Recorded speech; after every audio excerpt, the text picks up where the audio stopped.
Folks, welcome back to the Jake Feinberg Show, and an opportunity to continue my conversation with Terry Haggerty. Terry, welcome back to the program. It's nice to be back, Jake. Can you spend a few moments talking about your drummer for the Suns, Jim Preston? Yeah. How we knew Jim was he played in a band called Beefy Red, and they were all high school kids, and we rented a rehearsal area in Joseph Court, Terralinda.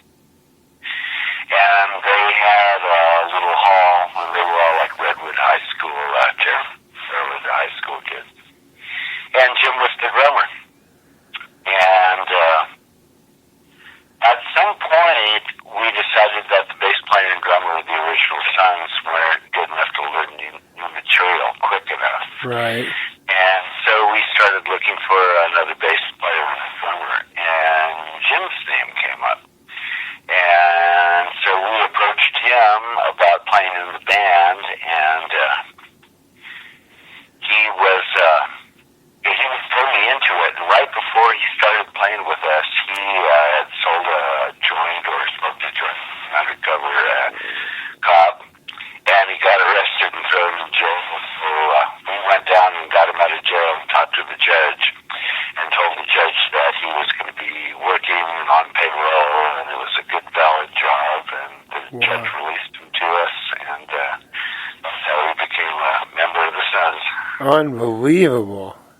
Hey, I want to tell you something. Your phone is kind of in and out. If it keeps going, we'll have to figure it out. But you kind of faded a little bit. Let me go closer to the source area. Yeah, no, it'll be. I'm sure. So, but you know what it is? I was just listening to "Circle Filled with Love," and I mean, where did he have that feel? That almost like that Motown feel. I mean, did he have that when he joined you guys? Because there's so much soul coming out of his drum kit. It's unbelievable. Yeah, no, that's the music that Jimmy liked, and that's all great drum stuff, and that's one of the reasons we wanted to hire him, because he could play all these different fields. Yeah. So can you talk to younger generations about the feel in music, what it means to feel, and how the music can transcend when everybody is feeling together?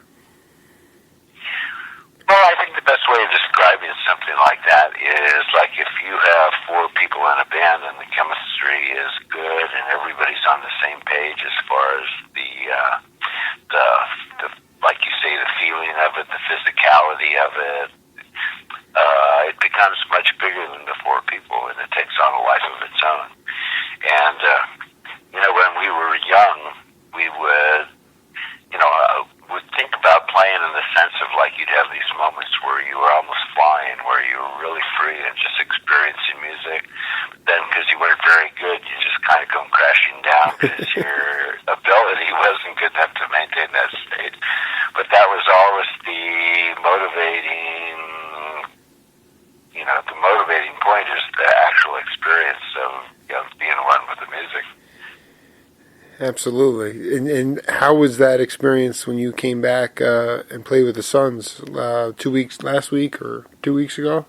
Oh, it was actually a couple of days ago. It was fabulous. We had great rehearsals.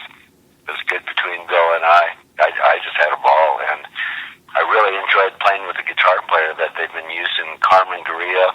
Yeah. Because Carmen's great, and we've been friends for a long time, so it was like falling off a log, and I think actually as far as all the rhythmic stuff, it was actually much, much funkier. Has it gotten funkier?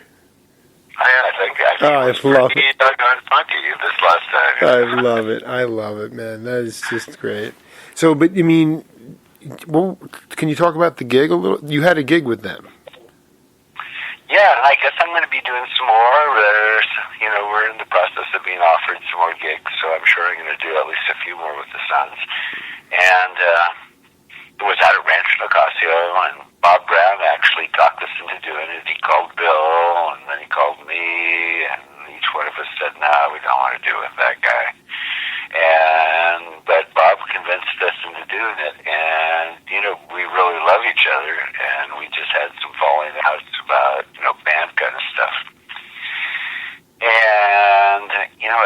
like 16 years or so since I played with him. So it was, and seeing Bill was great, and he was so gracious.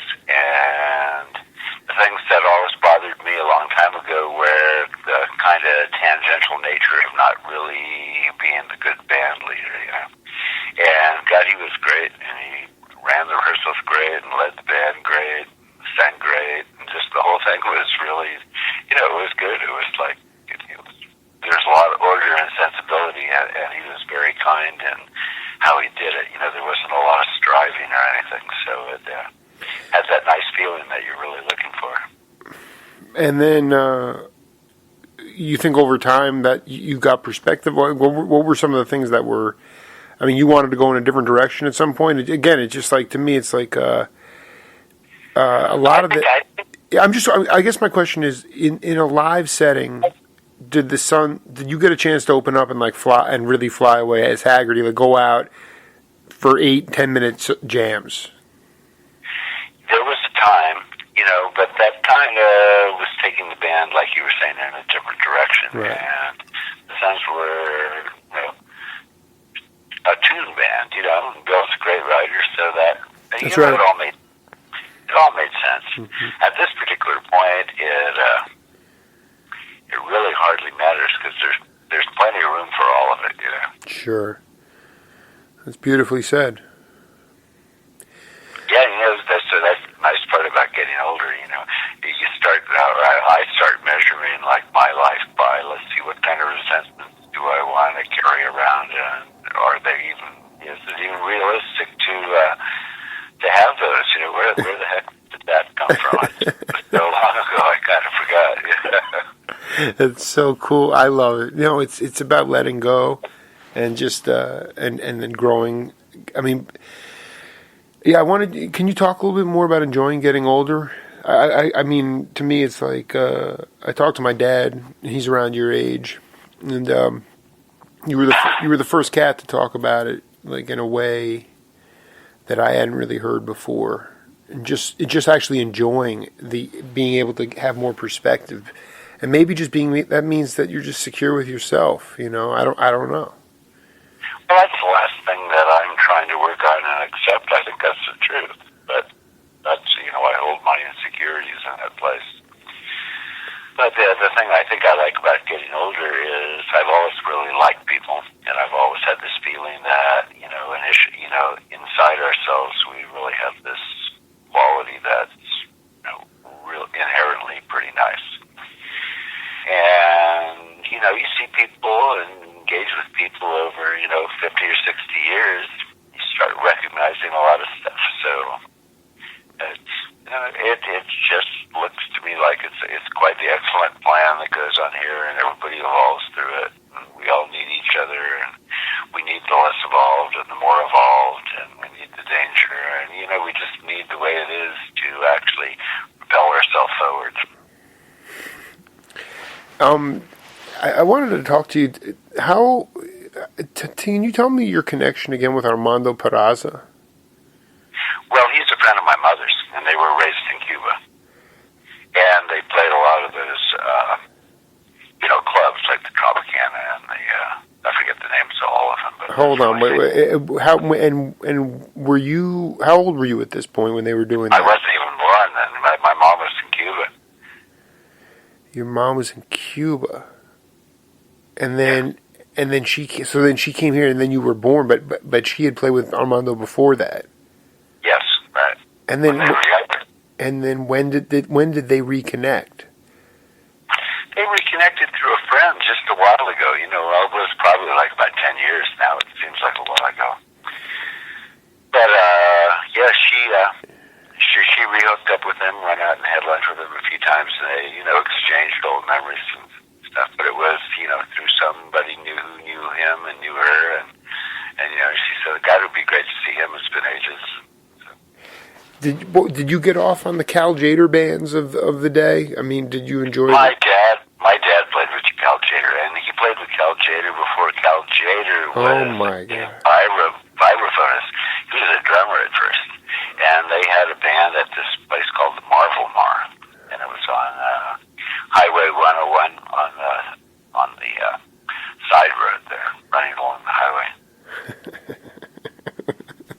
Wait, so and Cal was playing trap set. Your dad was on guitar, and they had a bass player. Right, and maybe a piano, maybe a horn. I was awfully young at that point. When do you remember starting to go to your dad's gigs, and what was that experience like? Well, let's see. The first thing that I actually did musically, well, I think I saw him at the Tonga Room when I was probably about 4 years old, and he was out there on that raft floating around with the band. And we'd go and we'd have Asian food, Chinese food. Sure. And, get to watch Dad play and go home. And let's see. The first thing that I actually did musically was about a year later, and because my father was one of the top guitarists in town and did a lot of the work and a lot of the shows, they were starting a new kids program, and it was called Mother Mary's Birthday Party. And he got them to, book me, so to speak, to sing How Much Is That Doggy in the Window and Peanuts Sitting on a Railroad Track. And, and I played guitar well enough to do those things. So I played guitar and, and sang, It was actually great because, when I finally did that, there was this big table where they invited all these kids whose birthday it was on that day. And they all went to sit down at the table, and I went to sit down at the table, and they said, no, you can't sit down at the table. You can't have any of this cake or anything like that. This is for the birthday kids. I totally cried. I just felt left out of it. Did you, was your dad very proud of you? Like, would he take you around and have you play for people? He really never, we played together a lot as a family because my brother is a good musician and he played bass, and my dad and I played guitar. So, he dragged us everywhere and we'd play all these little functions and stuff. But he never told me that he was proud of me. But everybody who knew him said, he brags about you all the time. Oh, that's great. That's great. And is he still with us, or did he pass away? No, he passed away about 8 years ago. But your mom is still alive, and she occasionally has lunch with Armando Peraza. I wonder how he's doing. That guy was he was incredibly. Did you ever play with him? No, never. Did you enjoy playing with percussionists at all? Because of your Cuban background. Oh yeah. Whenever there was a good percussionist, it was always great. It depends on the band. If the band has that Latin feel, if that's something that people like, My brother and I, when we do stuff together, we do a lot of things like that because it's kind of like an homage to our mom. And my nephew and my brother's son is really a fabulous drummer, and he's playing with Earth, Wind, and Fire right now. And but he's incredible. And so when we get together, things usually have some sort of Latin flavor to them. There's always Can you? Can you talk a little bit about your wife as well? She's a singer. You mentioned that. She's a singer. She's a vocal coach. Her and her friend have a studio up on Potrero Hill, and they've been doing it for 20 years or so. And you play with her on occasion as well. Mm-hmm. She's got a group called the Coverlets, which is a 60s girl group band. 50s, 60s girl group songs. And they're actually quite excellent. And so every once in a while, it's usually holidays and stuff like that, put that show together. And it's actually quite a great show, a storyline, a whole bunch of stuff. It's fun. I've never done anything like that before, so I'm very happy that she's taught me the whole new thing. But you were not really a studio musician. You played on albums, the Sons and stuff, but did you ever have that point in your career where you were down doing in Southern California in the studio, seeing the way Bill did it? No. It's just not. I don't think I'm good enough. I think I really have my thing that I do, but I just don't think I have that quality to be that many different things to that many different people to make hit records. Sure. Matter of fact, I'm sure I don't. but Right. it never entered my mind that I wanted to do that. You were on Mickey Hart's Rolling Thunder, though. That was funny. Yeah. Can you tell me about that trip? Well, I knew everybody there, because we all knew each other, and we'd all play together in the Matrix and places like that. But, yeah, I remember going out there, and, I'm a pretty benign character, and going out there and recording for a while, and then Jerry and Mickey, and I forget who else it was, maybe Sonny Hurd and Kid, and they all went out and broke out all these weapons, all these big giant weapons, went out and blasted guns for like about a half hour, and I'm thinking, holy shit, wait a minute. Get back in and do some more tracks. Just get some energy out. That is unbelievable. Always smoking a lot of pot, Oh man! And then just having an amazing opportunity to record, music. I mean, to me that was just such an open and just magical time. Did you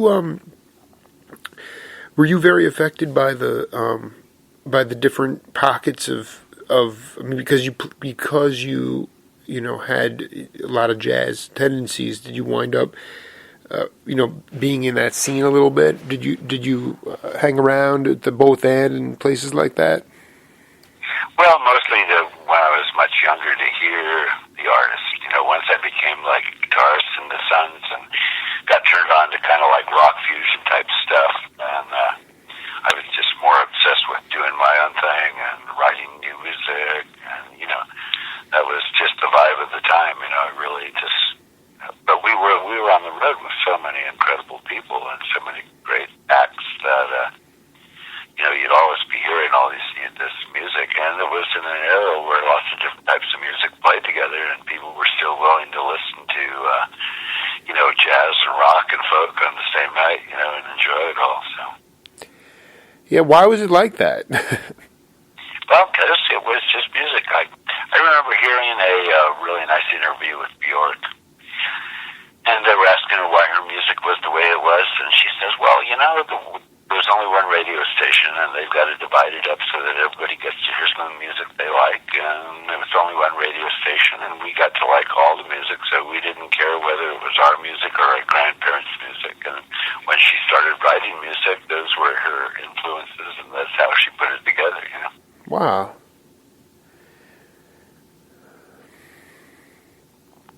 Yeah, it makes sense. It's just language, you can just hybridize it as much as you want, really. What were I mean, when you were on the road with a lot of people, I mean, were you the type of person that just sort of took it in? Would you watch the other acts, or would you just what was? Everybody watched everybody. God, Mm-hmm. it was all too interesting, And we played like some of the first tours for a lot of different people. I remember like Joe Crocker and Taj when he was really young, and God, there's just a million people. Hard to remember all of them. When Taj was all these really just big acts, and so a lot of times people would be opening for us when you'd see them the first time. Did you play a lot of shows when the Suns first started? Did you do the acid tests? Were you part of that? We weren't part of the acid test. We were a little bit younger than those guys. But I think our greatest claim to fame is that we played the Fillmore more times than anybody else, and almost all of them we played for free because they were all benefits. So Bill would always call us, because we'd say yes. Did you? I'm glad you. I was going to ask you. I've done quite a bit of research, but I mean, could you talk about your relationship with Bill Graham and his impact on figuring out how to market this, to make it a business and make it flourish in a very holistic way? Well, we never got that far into it. Basically, Bill Graham was Bill Graham and Chet Helms was Chet Helms. Right. You went to Chet Hill gigs, and you're probably going to be pretty doggone smashed, and it was going to be, the Beast was going to be up there at the speaker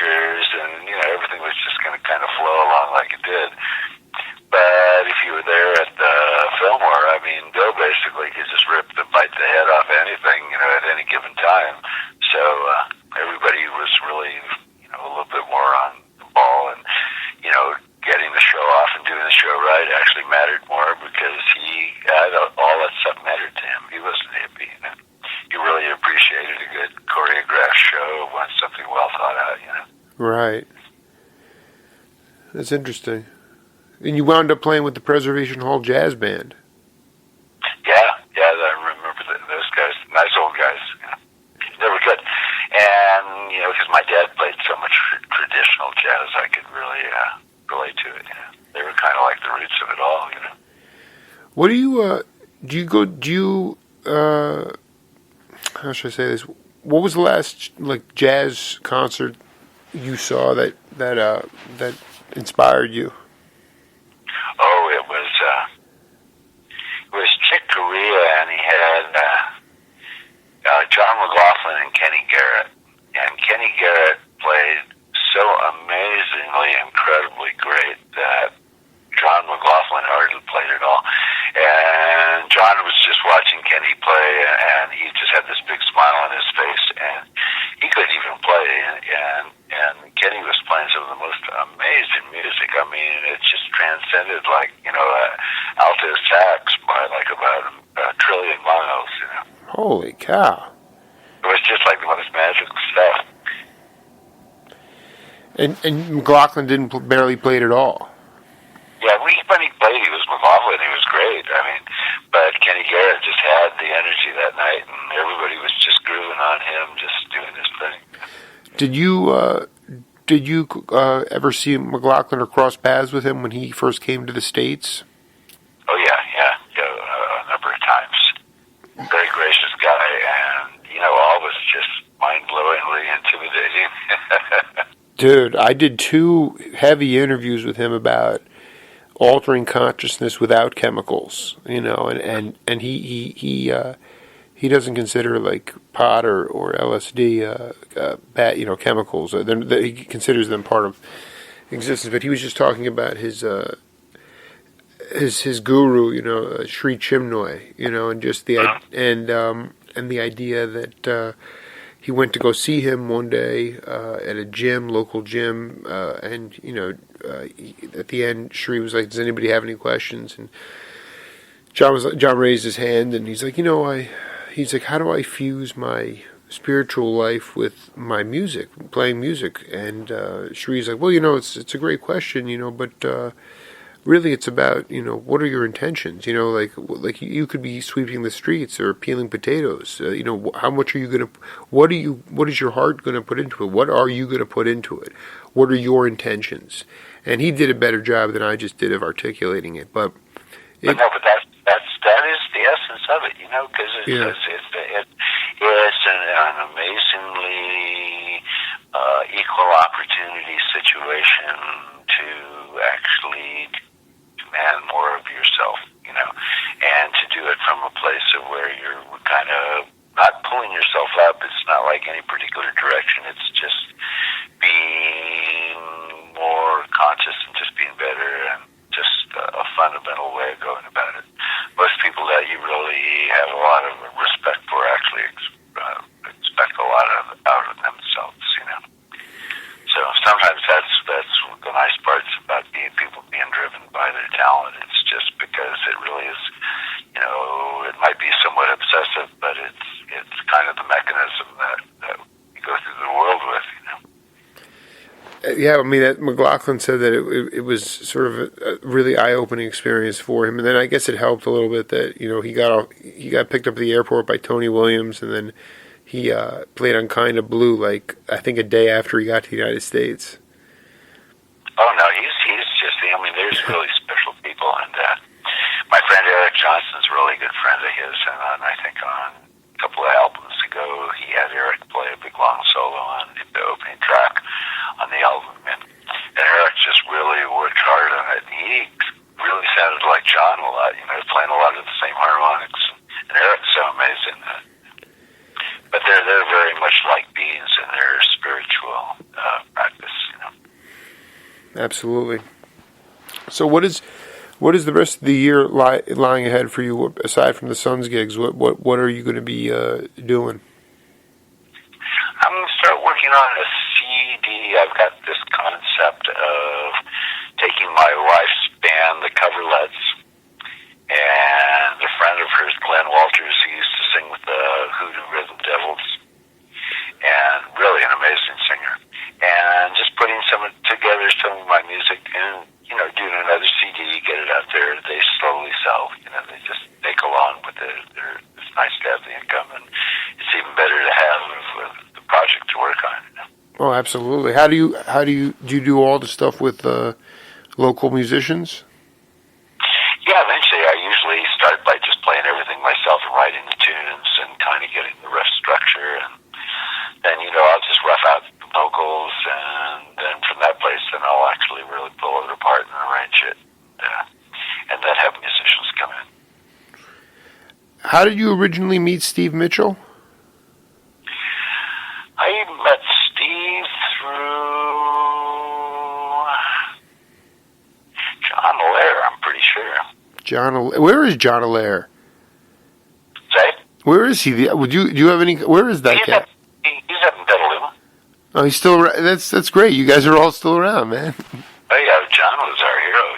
John was just that much older that Tim and Bill and we'd follow him and his band, the Cows, and we'd go and watch him in these different clubs, and John would kind of get us in and wasn't he? Hold on, Haggerty. Wasn't Van Morrison part of the Too Loose to Truck for a while?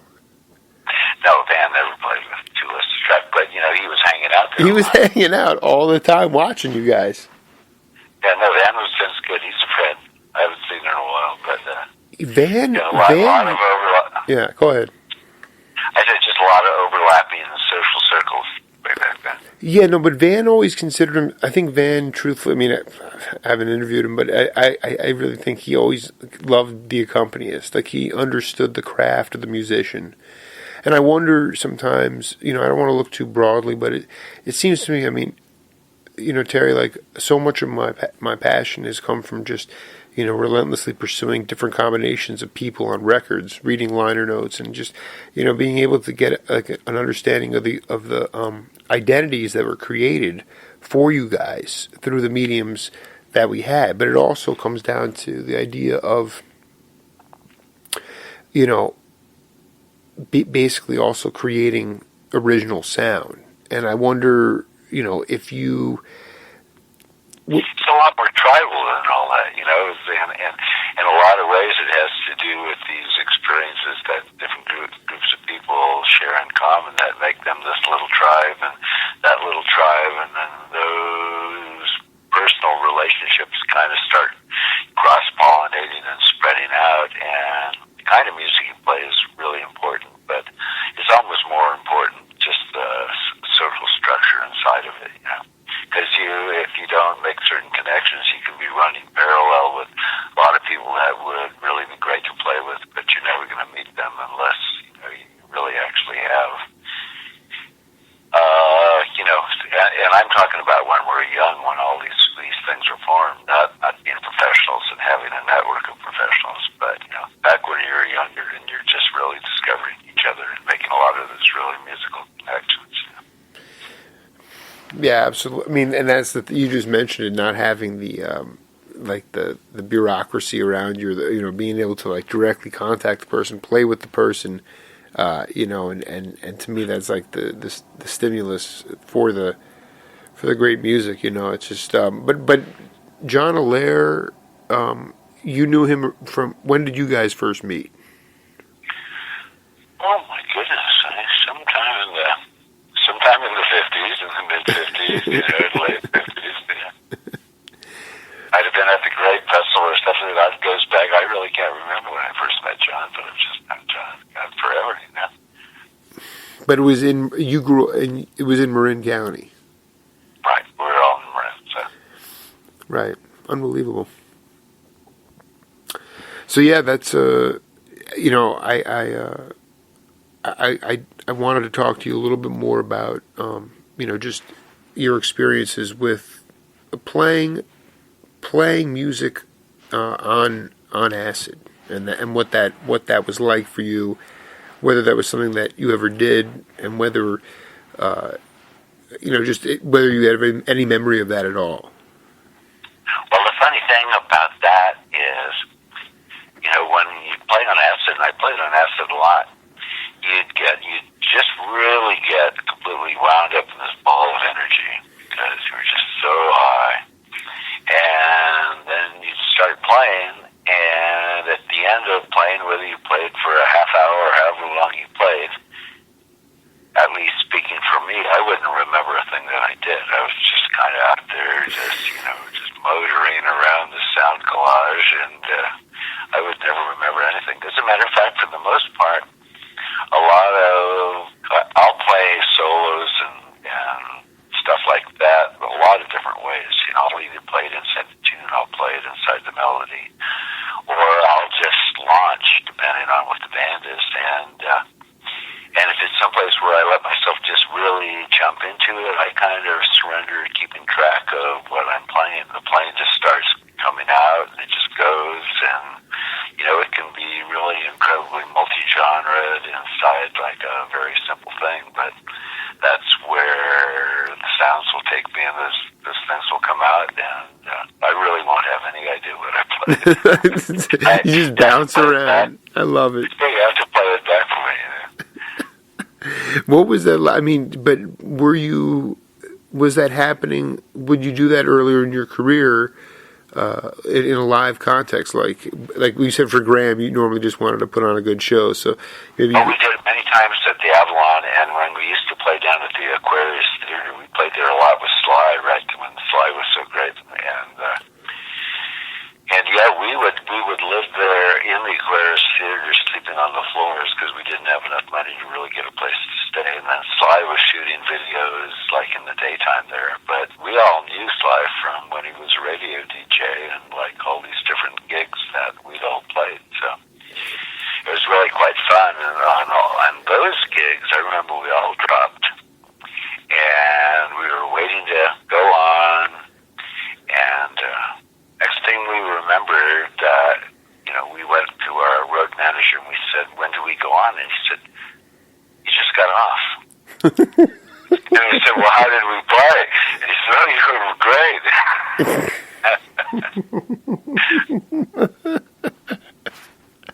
Oh man, it's great. I mean, that's just when did tell me a story about like your interpretation of or your relationship with Jerry Garcia, especially when you talk about the beginnings before any of you were anyone of any just know that for when did you first meet him, and what are your thoughts about him?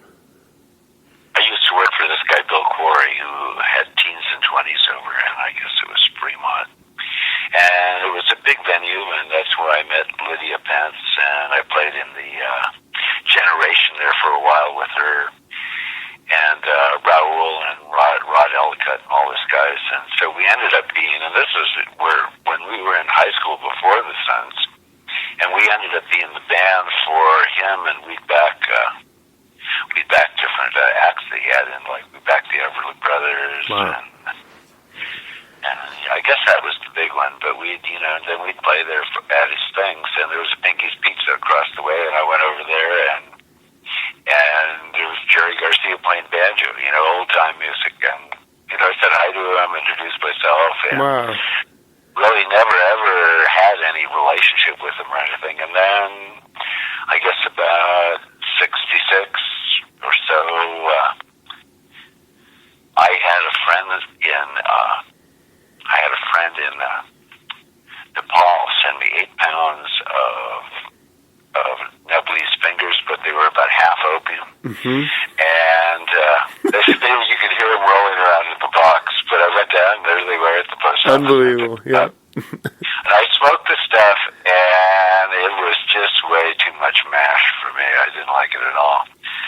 So I called over there to the Page Street house, and I said, I got this problem. I got all this shit, and I don't want it. And they said, well, we got tons of pot. Why don't you come over and we'll trade? And that was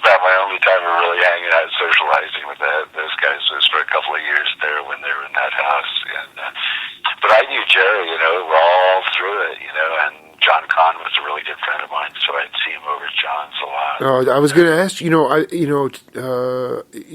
you were tight with John. That guy has been a spiritual force for me throughout this entire, saga.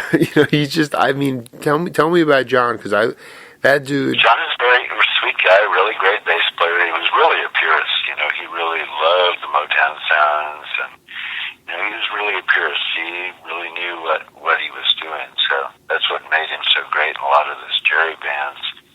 It was unfortunate about the drugs, and I work with a lot of kids, and I have this photo, and this is, nothing to say anything bad about Jerry or John, but it's I got this one photo, and it's right before John died, and just a little bit before Jerry died, and it's such a scary photo to see because they're playing, and they're just pure white, and you can see that they're just going to die any day. So, wow. Right? Yeah, no, I've really, you brought up, those guys they definitely abused. Nobody wants to talk about that stuff, but the point being that I keep it to show to kids that seem like maybe they get the wrong impression. I said, you know who this is? And even though they're big Jerry fans, they don't even recognize him. And then I'll point it out to them and say, well, it's not like he was a bad person, but, it really is a sickness, but you got to really think it through, you got a lot of life left. When you knew them, they slowly got more enclosed or farther away. They weren't doing those hard drugs when you guys were coming of age. Oh no, not at all, not at all. The only person I knew back then that was doing those hard drugs was Michael Bloomfield, and we really tried to intervene and try to help them clean up and stuff. But we were naive Marin County kids, and he was from Chicago and very intelligent, and we were just deluded to think that we could help him or that he even actually cared to do that. Yeah, no. Do you know the cat named Walt Dixon? Oh yeah, I know Walt well. Oh my God! Because Terry, this is so great because I interviewed Walt way back when to try to get a different perspective on what Marin County was like back. Well, his family basically has had that ranch out there in Whitaker for so long, He told me some stories about what went on there. It was just total debauchery. But how much of that was just a party, and how much of that lent itself to have the explosion of a lot of really good stuff came out of Mill Valley. Mill Valley used to be an entirely different place. It was like all artists, and it was really, quite a high-minded place, and it was not really expensive, and it was all natives, and it was, quite the bohemian artistic place, and it was, and same with down in Sausalito. Sausalito was amazing, and the heliport where we rehearsed, and there was just tons of amazing things that were going on then. But like any place popular, everybody flocks to it. They bring their money, and all it gets expensive. And that's right. There you go. That's right. That's exactly what happened. It got really popular, and freaks started showing up there expecting something. There was, it wasn't really. It was just a local. But you guys were out of your mind. You guys were nuts, though. Really nuts. Well, we never thought much about things getting all expensive and stuff. We were born there raised there all our lives. We just wanted to play some music, and really wasn't even remotely a thought about money or anything back in those days. But you learn, you figure things out. Yeah. So when's your next gig with the Sons? It might be. We're looking at playing one in Santa Barbara coming up in about a month and a half, and it's really about what I got going on now. I'm just having fun hanging with the wife, and we're doing a little bit of traveling, and we just bought a little house and put a roof on it, and floor, and kind of working on the garden, even though there's not a lot of water with the drought. Kind of just having really fun, just planning things. There is a drought up there right now? Oh, it's, California's in the grips of 3 years of the worst drought, and there's like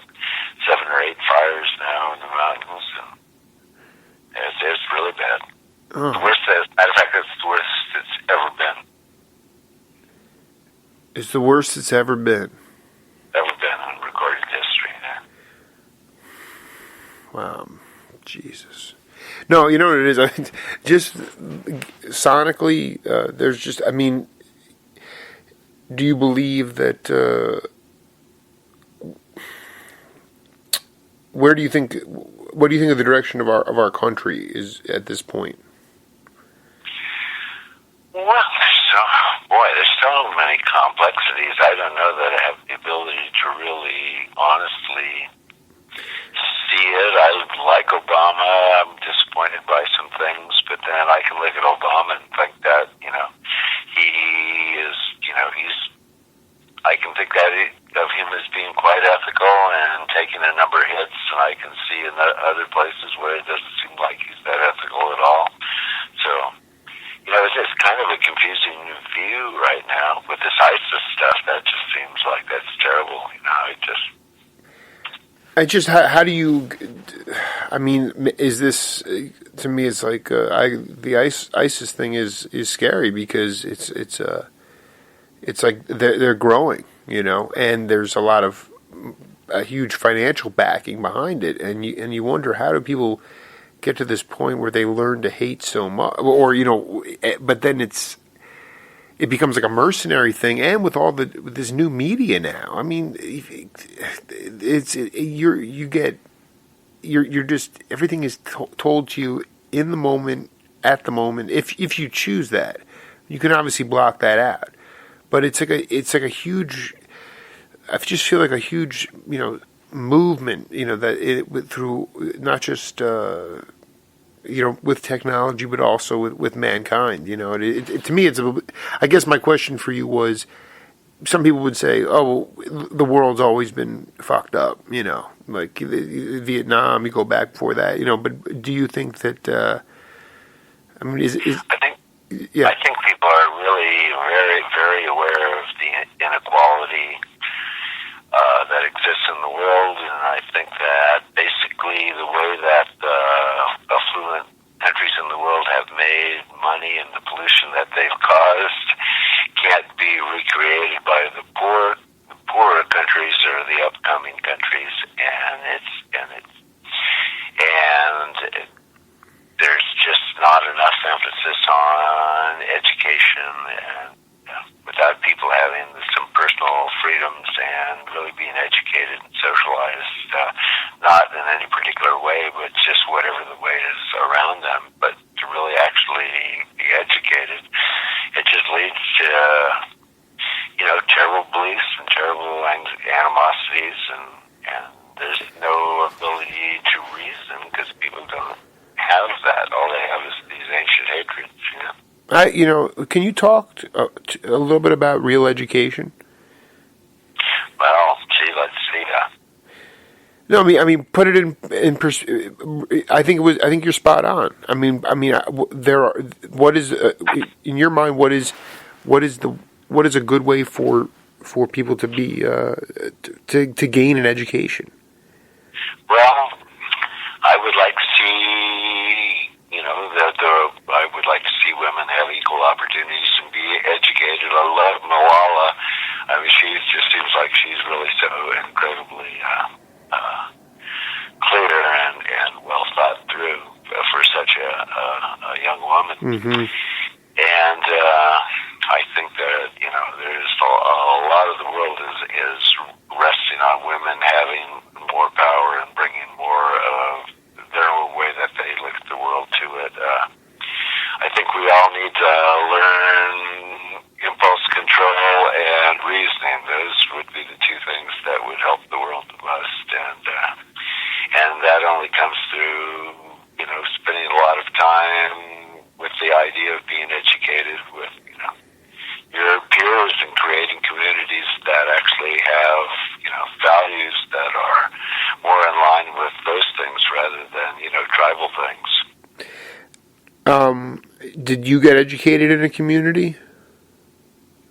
Yeah, I went to school, and then I went to San Francisco State for a couple of years, and then I dropped out because it was time to play music, and the Suns were taking off, and just couldn't.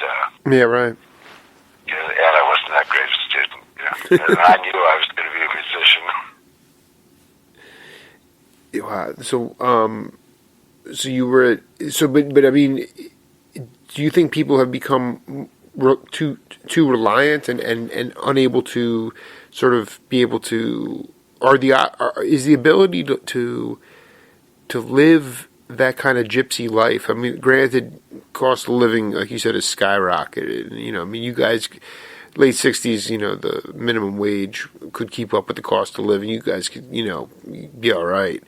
But well, we were young and we all lived together, and we didn't have wives and we didn't have kids, and we didn't even really know how to think about the world other than it's right now and we're going to do what's fun.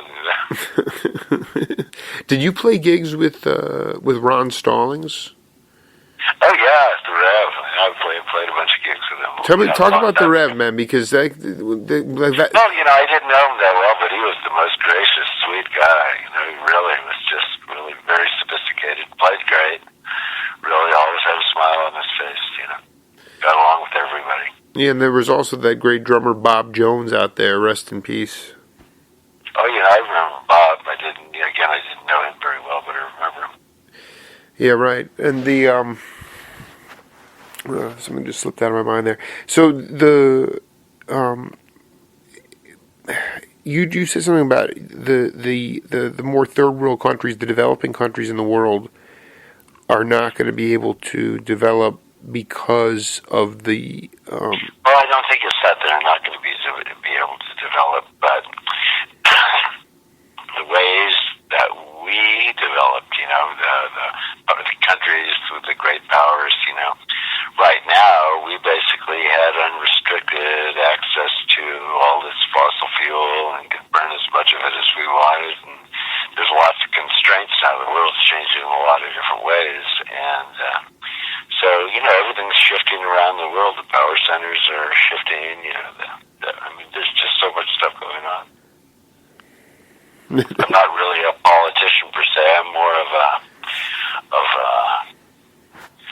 just I feel that everybody has an inner quality that's connected and trying to facilitate that. Can you talk about, one of your brother emailed me and said he really enjoyed the interview quite a bit, the one, and I just wanted you to talk about your brothers a little bit and, what they've meant to you as far as, in your life and how they've helped you grow. Well, my brother is really very intelligent. He's wonderfully musically talented. And he's the voice of reason. And even though I'm the older one, Tim's always been this, grounding force for me. And we've done a lot of music together. But, I have a brother and a sister, and they're both, really quite creative people and very kind. And, couldn't be happier to have them and, or to have a relationship with them. And, Tim has worked with a lot of different people and done a lot of arranging. I mean, he's kind of like a David Foster kind of guy. He really does just amazing music. Yeah, no, he was a very sweet cat, and I'm just I hope the Suns at some point can come to Tucson to play, or at least somewhere in Arizona. Bring you down. We don't really have the Lions Den like San Anselmo, but I don't know. We could get you into like a movie house or something like that. Or we can come down and play, and then we can go to giant spring training for a day or two.